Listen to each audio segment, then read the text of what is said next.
Thank you for coming today. We've had a lot of good presentations and we got some more. I'm not very good at giving speeches. I like to have a discussion. So, that's way too loud, is it? Okay. Good. I hate to blow anybody up. Might keep you awake, but okay. So, short presentation here about building relationships, working together to achieve a common goal. The applicator, the livestock producer, and the crop farmer. That's the way I distinguish it. Sometimes the generator and the crop farmer are the same person. Sometimes they're not. We run all different sizes of operations, so we see a little bit of everything. I'm out of Circleville, Ohio. I grew up as a farm boy. I have a degree in agronomy from ATI. Started WD Farms in 1987. One of my quotes, my granddad and my great-granddad was all preachers, so I guess I get some of those genes. But I have lots of interesting points to ponder. And one of my saying is, I'm not the cheap guy, I'm the best guy. So that's one of the philosophies we run off of. See if I can mess this up. Right side? Okay. So started the trucking business in 1985 as I retired from being a crop farmer. The early 80s was a great time to come out of college and start farming full time. So I got tired of fighting with my dad. My dad's a great guy, but very intense as I am, and I decided to go my own way. So started a trucking company in 1985, hauling grain and fertilizer. In 1987, my cousin came to me and wanted to know if I could haul manure in that fertilizer tanker. I said, sure, I'll do anything for $1. So presently we own 4 semis and 6 stainless steel double conical tanks. Double conicals are probably our 4th or 5th generation of tankers. They're sloped to the middle. That way everything has a tendency to run out. And we also have measuring sticks inside of them, so we know exactly that it's calibrated stick, that we're hauling at least 6,000 gallons. Depending on the density of the product, we can go down to 55 or 5 if it's a water lime, 10 or 11 pound gallon or sand based. We run JCBs. We work up to 200 miles from home. Unlike a lot of guys that say, well, we work within 20 miles of the house. I wish. 20 miles, most mornings it's at least 45 or 50 or it's a hotel room. We work from Defiance to Hillsboro to out to Richmond, Indiana, and back to Circleville as our present area. Did a lot of municipal and industrial before 2005. In 2005, we came back to agriculture as we started to see some of the CAFOs go in and the opportunities. And again, not working very well uptown with some of the paper pushers, so I'd rather deal with a farmer than I would a paper pusher uptown. JCBs, as probably everybody knows, 42 mile an hour on air brakes, a real good stable platform to do a lot of fast movement. 2 years ago, we started a frac tank dragline business, so it ties in again with our semis. We built this shop in our shop in less than a week. They dropped it on a Saturday night, and the following Sunday night it came out of the shop ready to go to work. The motor on the back and the pump was something I used in a hog barn setup, and it was on a truck, and we pulled it off there and mounted it permanently. We used it to unload the semis into the frac tank. We have an 8-inch fitting on the front to hook into the dragline system. Sight gauges on the side so we know how full it is and keep the flow running. Part of that dragline business too presently is we're running a 36-foot spray bar. A lot of our farmers are doing tillage in front of us and tillage behind us, so it's not immediate incorporation, but it's pretty short coupled. It seems like, especially on the dairy farms, we're always putting a crop in or taking one off. I don't presently do any hog manure with a dragline. That will change here in the next year. We've just signed a contract, and that will be immediate incorporation. Our rule of thumb is if it smells, we incorporate it, but I'm weird. I don't think dairy manure smells, so the neighbors might disagree with me, but not like hog or municipal, and we still do some municipal. The pump in the bottom is a 375 horse Deere with 8-inch lines. It's not too hard for us to achieve 2,000 gallons a minute 2 or 3 miles out with a series of pumps and hoses. Okay, so the meat of the speech, let's say. Now, this is one of my sayings, been saying for a long time. Manure application, if we've got the 3 people involved, the applicator, the livestock producer, and the crop farmer. It's got to be a sustainable operation for everybody at the end of the day, end of the year, so we can come back the next year. And it's got to be balanced, and everybody's got to win. And nobody can win big. Everybody just needs to win. That's where we get in trouble. If somebody tries to be greedy or take advantage of somebody else, that's when we have problems. I quoted a dairy farmer's friend of mine one day. He says, "That's not too bad a price." I said, "Yeah, I'd rather bleed you for 20 than kill you in 1. Not very politically correct, but it's true. It's got to be, everybody's got to work together. So, you know, this applies for this as well as when I'm interviewing an employee. What do you want out of life? What do you need? What do you want? You tell me what you want, and then I'll try hard to achieve those goals with you. So I've got it broke down here in 3 different categories. Under generator, the livestock producer. I use generator because, like I said, we do water plant lime, biosolids, a lot of different products, done paper mills, rendering plants. So dairy manure doesn't stink compared to a rendering plant, just FYI. So communication, you're seeing me say that about 12 times in the next 12 minutes. But talking about problems or talking to tell me that you have a problem is the only way we're going to come up to a solution. If I don't know what your hot button is, or that something is broke, or there's a well hiding out there in those shrubs that I didn't know anything about, then we're going to have a problem. So communication, I say communication solves all problems. Because if we don't talk about it, we're not going to fix it. Biosecurity procedures. We work with several different gilt barns for 2 different multipliers. They each have their own set of rules. At my place, they each have their own set of hoses. That's one way we help with the biosecurity. But, you know, tell me it's a secure place. Tell me what you want, and I'll give you what you need. There's some different written procedures. If it's a large farm, they probably have their own written policy, and they need to provide me with a copy of that. Agitation. What kind do you want? How much do you want? Who's responsible for it? Who do I call to put the curtains down in the hog barn? At what level do we quit agitating? Lots and lots of questions. Dairy lagoons. Do I need a boat? Do I need 2 lagoon pumps? Or you could provide a pump? You could provide a tractor? All those things need to be done this month. Not the 4th of May when the sun's shining and everybody's running 900 miles an hour and he's trying to chop hay and we're trying to haul manure. Housekeeping. I think this is real important. I think it gives us a lot of work and helps us achieve our pricing. We run white trucks. We run stainless steel tankers that are clean. If we overload a stainless steel tanker, they are instructed to go find a garden hose and clean that tanker off before it goes down the road. 1, we don't have the law enforcement chasing us for dripping on the road. People smell with their eyes, and if it looks clean, they assume the rest of the operation goes along with it. We even go to the point that I carry a box of kitchen trash bags in every truck. We hang a trash bag in the morning at the job site, and whether it's our trash or somebody else's pop bottle, we pick it up and put it in that bag. Our goal is the place to be cleaner when we go home than it was when we came in the morning. Hauler with a good reputation. That good reputation carries a lot. So if you have a little boo-boo, they realize it's not a regular thing and you're trying your best not to have a problem. CLMs, talked a lot about that today. Definition of CLM is somebody that hauls more than 25 million gallons. So technically, I'm the only one that has to be a CLM at my location. All my tractor drivers, all my full-time employees are CLMs. They're the one driving a tractor. They need to understand what a blowout is or waters of the state or whatever the case may be. There's 235 CLMs. About 3% of that number is my operation. Some of them are no longer with me, but they would count in that number, and most of my staff is a CLM. I pay them to go to the meeting, and I pay for all their fees. It's just the right thing to do, but a good reputation and being a quality hauler.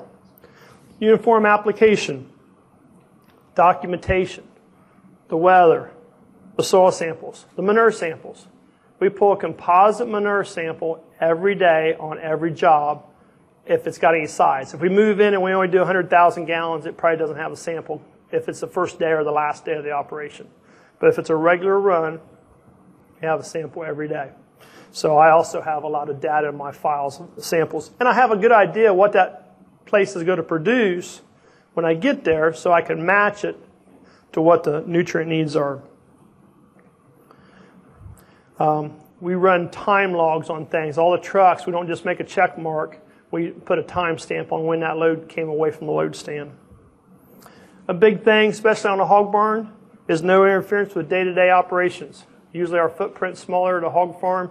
No, don't be in front of the grain bin or the feed bins. Don't be in front of the loading chute. When's that truck coming in? Don't park, if it rains, don't park somewhere where they can't get access to what they need.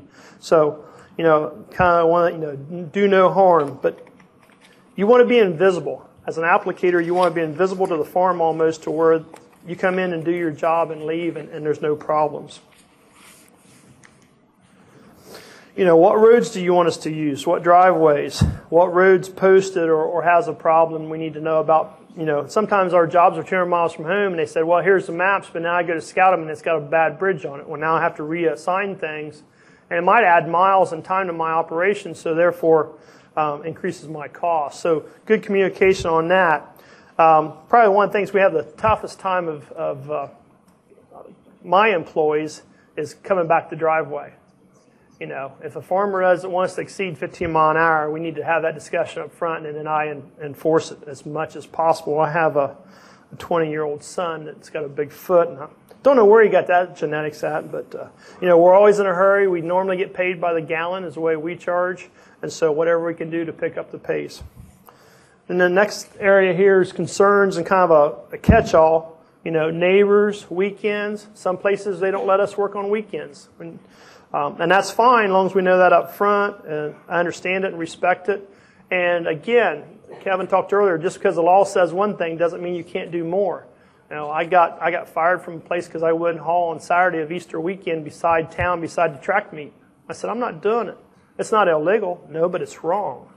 And so I pulled out. And I lost that corn farmer as a customer. I still have the generator, but I lost the corn farmer. But got to use common sense, and it's sometimes my position. I have to be a coach to explain that to the generator and or the crop farmer. Tillage before and after and timing and who's going to do that. Again, good communications. And one thing I always ask when I leave is when do you expect me back? So I already go ahead and put that schedule. We typically schedule 6 months to a year out in advance. Now I've got room in my schedule lots of times for little stuff. But my regular customers, they know when I'm going to shoot to come back again next time, and I know what's going to be there when I get there. Okay, what I need is an applicator.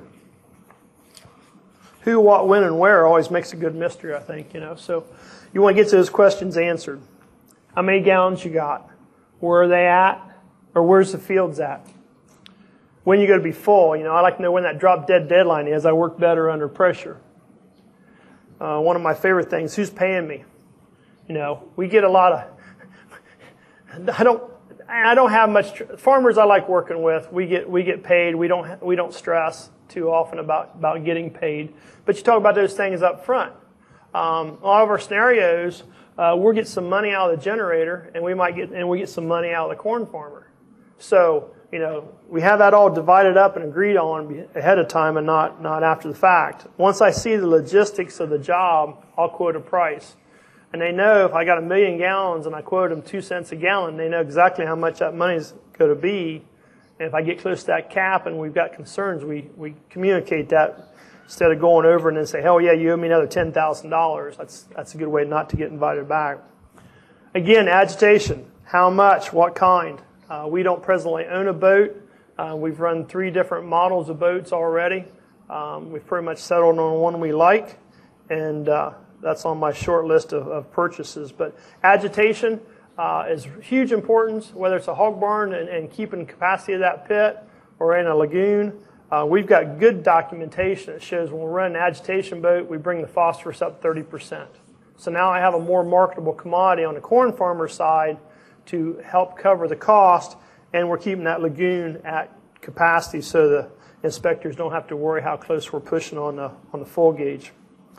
Big thing too is contact information, phone numbers, addresses, all those things. Get that right up front so when you go to do, not only to send a bill, but to send a copy of the application map and all the records and all the samples and all that stuff. I divide that stuff in the office, and I'll send a copy to the generator, and I'll send a copy to the crop farmer, right off the get-go. I won't. That way, everybody gets copies right to their office and go from there. Yes, sir? Okay, the question is, I talked about being a marketable commodity and how do I access the charge. My rule of thumb, and it's just a rule of thumb, is NP&K and today's commercial prices, and they were up there a little earlier, 30 cents, 40 cents, and 25 cents or something like that for NP&K. Typical hog manure, you might be 2 cents a gallon, and corn farmers should be willing to pay for half of NP&K. And one of my sales things is, I'm going to come up to you and I'm going to give you $20 today, and I want you to give me 10 back. How many times do you want to do that today? All day, every day, right? Okay, but it's really actually better than that because you've got the microbes, and organic matter depending on the manure. So it's more like I'm giving you 30 and I'm asking you to give me 10 back as a corn farmer. Now, the other thing is, and it's covered here a little bit, do no harm. Put an even application out there on the corn farmer's field. Don't compact it, and don't piss off the neighbors. You've got to bring something that has value. But our rule of thumb is 50. We've got customers working somewhere in that 50 to 75% range of NP&K. So, answer your question, I think. Expectations. I think this is probably one of the things that we all struggle with. The corn farmers, crop farmers that may not be used to manure, and they think it's like calling up the co-op and put my fertilizer on this afternoon because I want to plow tomorrow. Well, if it's 1 million gallons, it may or may not happen tomorrow, and especially if it's 12 miles from the barn. A good day for us with the trucks and a Honeywagons is about 250,000 gallons a day. So, when do you want it? How long do you think I'm going to be there? We may cause a little bit of compaction where we pull the semis in off the road. If they're calling for rain, I'm not allowed to run. And if it's wet and you think you can shell corn, I can't haul manure because of AWC. So all those things, I need to do a better job of communicating with the crop farmer to understand what rules and regs. And I need a current copy of soil samples. That's the other one that presents a lot of challenges. So all those things, need to make a list and go down to point by point with the crop farmer and or the generator to make sure that everybody understands what's got to be done to keep, and it's not just satisfying the regulatory people, it's to do it right and make sure we got documentation that we did it right. Tillage, like I talked about, before and after application. We're doing a lot of vertical tillage in front of us. I like that. That may not fit the no-till room here, and I understand that. But to make that sponge and break those cracks is vitally important to keep it out of the tile lines. Cropping schedule, like I talked about earlier. With the dairies now, they're chopped corn. They want to manure on day after tomorrow so they can put down rye or triticale or something to fit in their program. So that has to be discussed and everybody on the same page. Back to payment, prompt payment. Probably somewhat unique. A lot of farmers are real good about writing checks, but all my bills say payment due in 10 days. And that's strictly enforced. Now, if you want 20 and we talk about that up front, then that's okay. But it goes back to good communication. Crop farmer needs. Back to my first part of the statement. What do you want? What do you need? Tell me. Even application. Goes back to good agitation. You want that first day to be the same numbers as that third day. I can get probably after the first 10% up until the last 20%, I can make real good even application. It gets down to that last 20%, even with the boat, there's some challenges there. If we recognize that, lots of times we'll pull that sample and we'll click it up a gear, drop our gallons per acre down a little bit, and try to keep that farm field uniform left to right. And lots of times if we run a field, every couple of years, if we always put it on this way, when I come back next year, I'll put it on this way and kind of try to even that field up. Again, no harm, be low maintenance. The cities like me a lot. I come in, do my job, and leave, and they hardly ever see me. And they told me that's what they want out of a hauler. I think the corn farmers and the generators feel the same way. Documentation, again, all the records.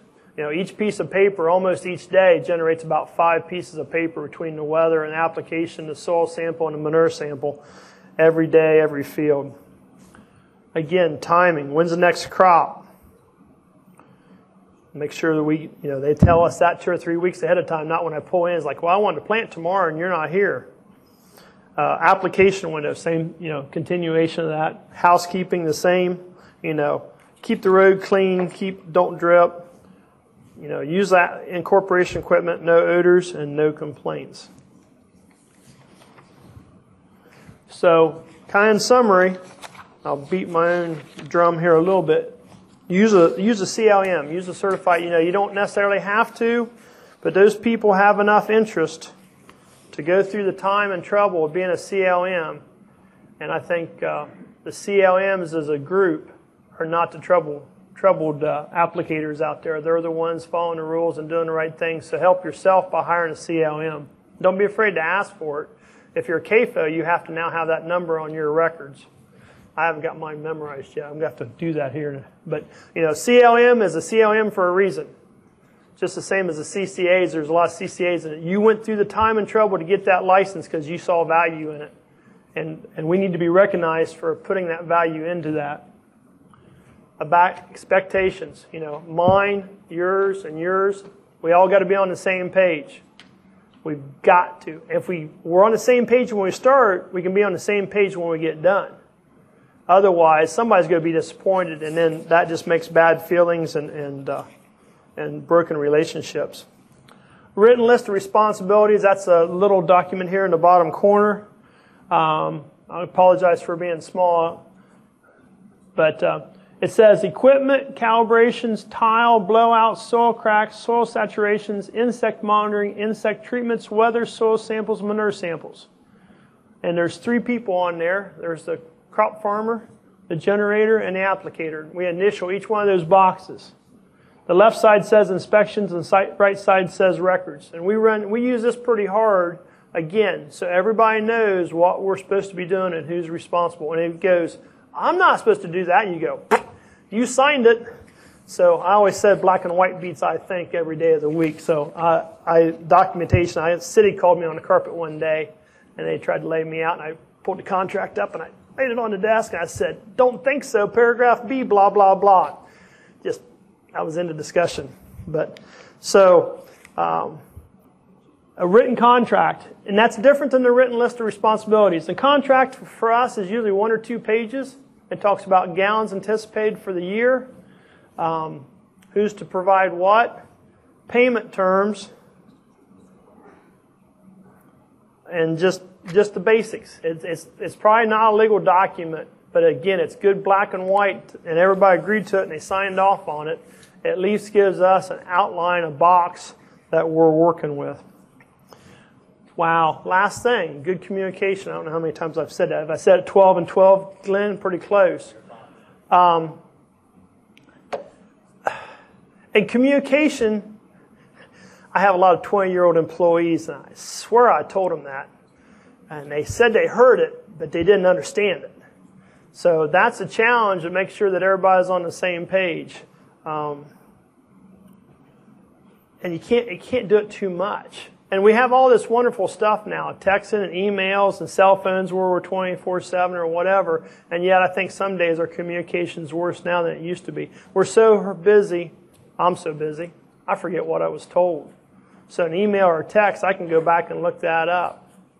So just talk. The last thing, or ties in with that, is don't assume, and the phones work in both directions. If I haven't called you to say, when's your next time I need to haul manure, nothing says you can't call me and say, hey, I'm looking for you here in 2 weeks, or I'm going to get in about 4 or whatever.